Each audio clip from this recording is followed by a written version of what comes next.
how can you see the future?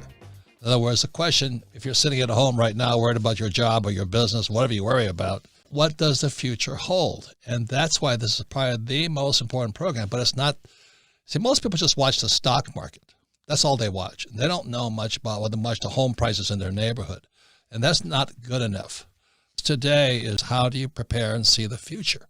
So you're not caught in the next crash, because this last crash caught a lot of people flat-footed. You're going to see what 99.99% of the world's population will never see.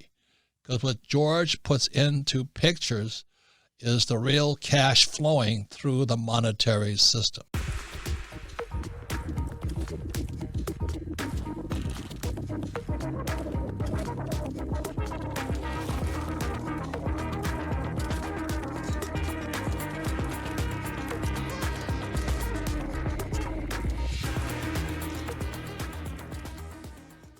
So the way you predict the future, you've got to watch the cash flowing. And that's why what Kim says, most people have no idea what that word means. It's going out. So financial intelligence or financial IQ is, can you turn your cash flow back into you? And because most people have no financial education, their cash keeps flowing out. You know, number one is taxes. Number two is they buy that house they call an asset, but it's actually cash flowing out to the bank. And number three is your 401k or your IRA, whatever you got. The reason you want to study what George is saying, because he's going to keep you up to date on which way the cash is flowing. It is the most important thing a person can do. So you want to see the future. You want to see which way cash flows. So what George is talking about is this chart here. You know, this was a subprime crash up here, 2008. Yep. And he entered the market down here. And that's what smart guys do. Most guys were running, but he entered the market right here. Today's day and age, we might get into these cycles that we were talking about with Ray Dalio earlier, but we're right at the top of one of these cycles, and the government is going to be left with a choice on how they tighten their belt, they create inflation. But one of the main things they'll most likely do is increase taxes. So unless you've got some sort of vehicle set up to where you can decrease your tax bill, if you're on the left side of the quadrant, you're going to have some big, big problems coming up. And I'd also take it a step further. And most people don't know this. In fact, I've never, ever heard anyone talk about this except for just the research I've done on my YouTube videos. But they actually changed the tax bill in 2018. So as you know, they increased the brackets based on a certain measurement of inflation. Well, they changed the measurement of inflation so it increases the tax bracket slower than it otherwise would have. So if inflation is going up at, let's say, let's just take it to the extreme and say it goes up 100%. Well, if they only increase the tax brackets by 2%, then you're going to be paying a lot more of your income in taxes, a greater percentage, although your purchasing power might not go up. So the government is playing all of these tricks to make sure that they pick your pocket, whether it's explicitly or implicitly, which again is just another way of calculating inflation, but it understates inflation. And that also applies to GDP. You know, if we've got nominal GDP at 5% and the government or the Fed is telling us that real GDP is 2%, that's because they're adjusting 3% for inflation. But what happens if that number that they're adjusting by is artificially low, that means that GDP is artificially high. So if you go back the last 10 years and say, boy, you know, this economic boom or this recovery that I've been hearing about on the news, it doesn't feel like it's been a recovery. I mean, I hear everyone talking about it, but it sure doesn't feel like it to me. That's because if you actually adjusted for the real rate of inflation, real GDP might have been zero, if not negative, over the last 10 years or so. George is watching, again, is like an engineer would be on an oil refinery, which way are things flowing? And right now the cash is flowing out at high speeds. Yeah. And George talks about it, calls it the repo market. And the average person doesn't know what the repo market is.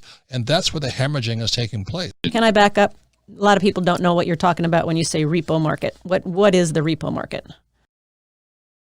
just a quick loan between two parties. So if Robert has a truck, let's say, and he needs $1,000 to pay some bills, well, I've got the $1,000. I'll give it to Robert. He gives me the truck as collateral. We trade back the next day, and Robert gives me a little bit of a premium for that loan. That's what a repo is, or a repurchase agreement. It's just done between all these banks, financial institutions, and hedge funds.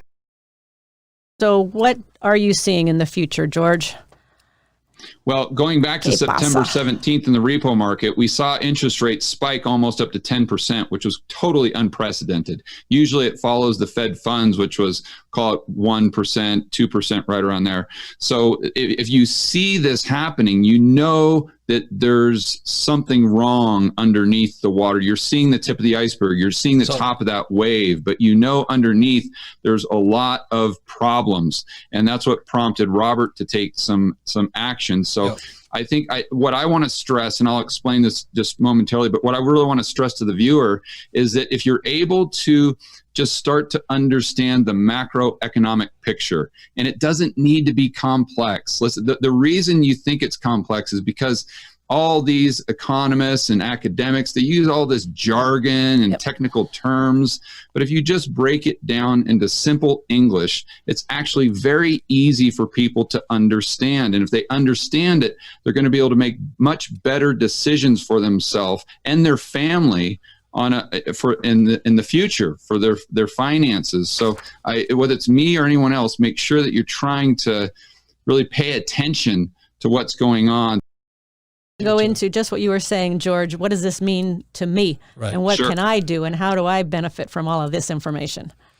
Let's just say that you you've been saving your money, you've been working hard, you've been doing all the right things, you've got a little nest egg saved up, and you go to the bank and you're like, oh my gosh, they're only giving me 0.5 interest or 0 or who knows what it is. You can't even see the interest rates. They're so small nowadays. So you say, okay, where can I go to get a little bit higher rate of return? But I still want to be safe. It's got to be safe. So then you might look at a product like a money market mutual fund or a money market fund. And then you look at this, you say, well, that's safe. All my buddies are doing it. It's just like a bank account, but I get maybe a 1.5% return.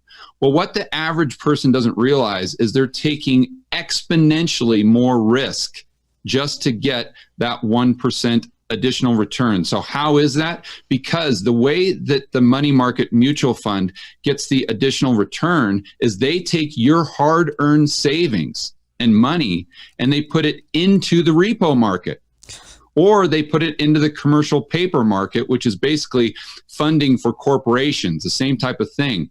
So the question then becomes that person that's just watching Monday Night Football and just enjoying life, just, with the white picket fence, the 2 kids, the golden retriever, they don't care about what's going on with the plumbing. They don't care about the dollar swaps. But does that person really want to lend their hard-earned savings to Deutsche Bank, to HSBC, some of these banks that could be crumbling as we speak, or to put things into other terms like more America-centric corporate terms?